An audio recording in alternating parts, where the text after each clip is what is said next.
Welcome everyone to Do More Be More Food Lab, where we cook for gains with none of the pain. Today we are making a dish that I actually love, and it's my actual version of the Nachos Bell Grande from Taco Bell.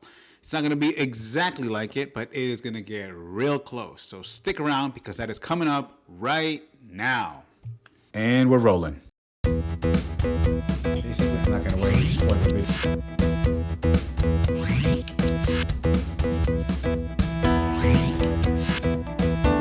Welcome everyone to Do More Be More.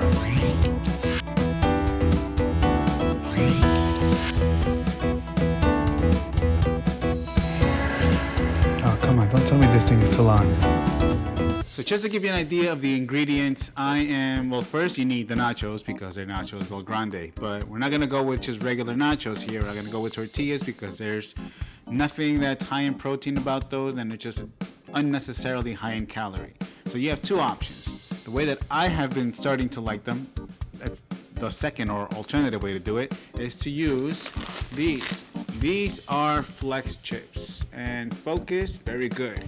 So these can be found on Amazon. I found one of the larger bags that they sell at Aldi. They should have it in other stores. This is from Popcorners.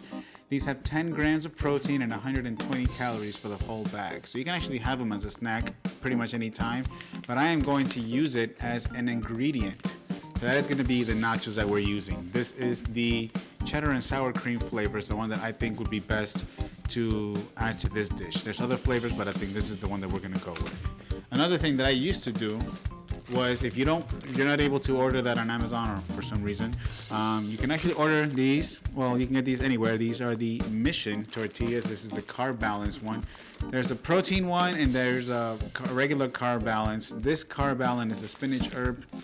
This one is 60 calories and each tortilla has 6 grams of protein. It's not bad. What you could do is you take 2 tortillas and you put them in the air fryer or in the oven until they get crispy. Cut them in eighths or sixteenths and you got yourself some tortilla chips there. So you have either of those options. Now this is 120 calories for 2. You end up getting 12 grams of protein and you get 10 grams of protein with this. So it's up to you. You don't have to cook anything with this. You get 2 grams of protein more with this. You do the math.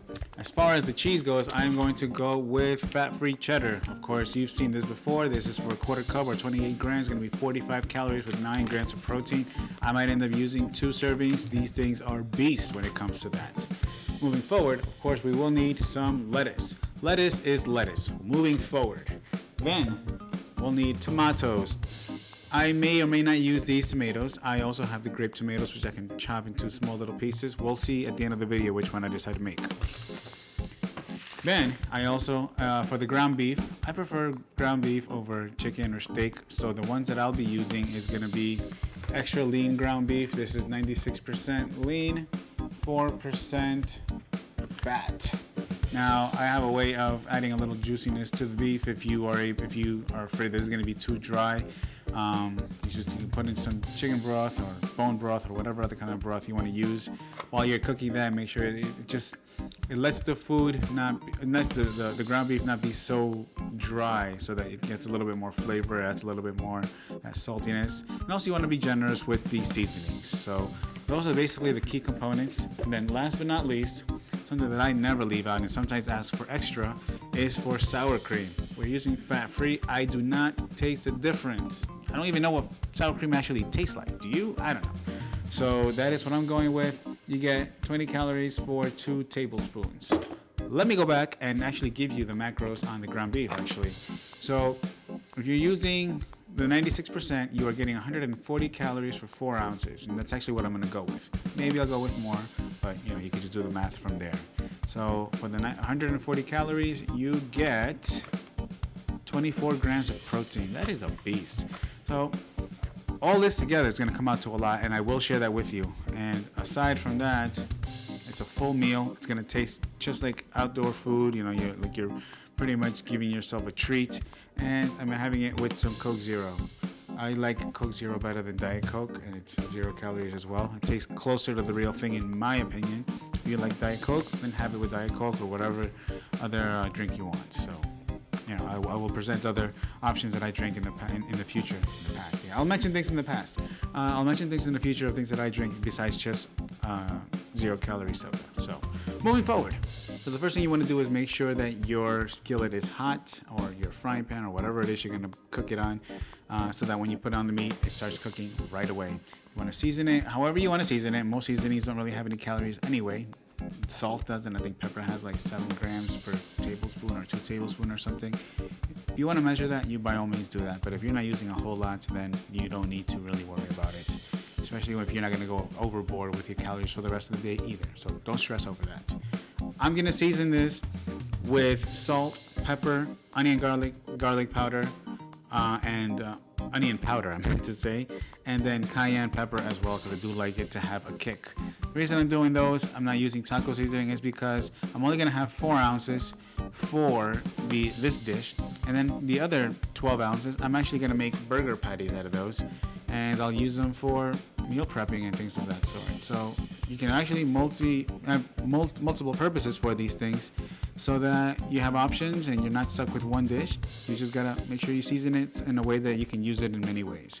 So that's one way that I can use the ground beef in multiple ways in the same exact container.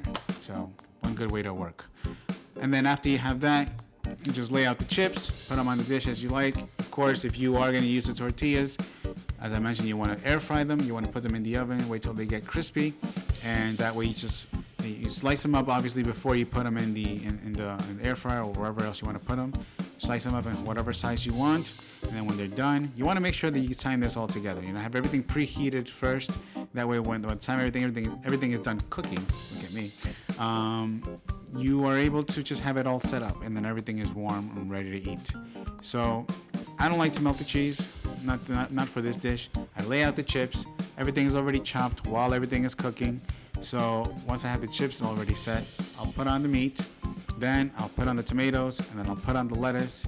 I'll put the cheddar. On top, I will put the ground beef. I don't remember if I put the ground beef already. We'll see in the video.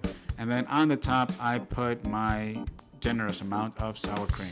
You can use whatever hot sauce you like. I have plenty different types of hot sauces. I think hot sauce is a great addition to any dish, because for the most part, it is a 0 to 5 calorie serving for a little extra seasoning, a little extra taste. You get some spiciness to it. I love spicy food, so I always have some near me. I have some at work, I have some at home, and I would always take packets from little places here and there if I could.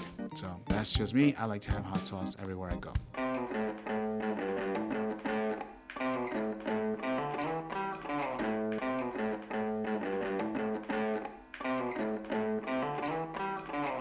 So if you use 2 servings of the cheese, 1 bag of the flex, 4 ounces of the beef, and the 2 tablespoons of the sour cream, you end up with about 54 grams of protein, which is ridiculous. And if you are looking for something post-workout, pre-workout even, but probably post-workout to get that protein going into your worked up muscles, you should be all set, because it's got a really high amount of protein. It's good for lunch, dinner, because it's very filling as well, and it tastes like bar food. You know, it's something that you can have and you don't feel like you're restricting yourself. And if anything, this is something that I would go to Taco Bell and just decide in getting.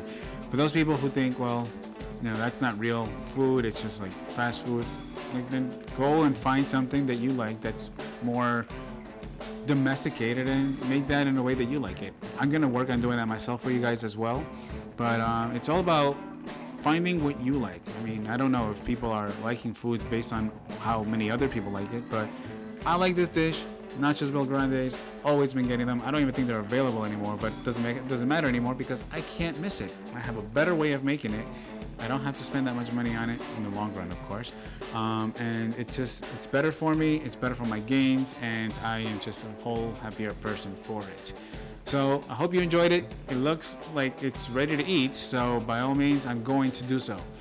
Thank you very much for your support. I do appreciate the comments. Give me any suggestions of foods that you want me to turn into a more muscle building friendly foods, and lower in calorie, of course. If you want me to make those, I will be happy to try to make those into those kind of dishes, and if I can't, I will let you know, of course. I always appreciate the support. Remember to follow me on TikTok, on Facebook, and on Instagram. Remember to like, share, and subscribe. And of course, you already know, if You do more, you will be more.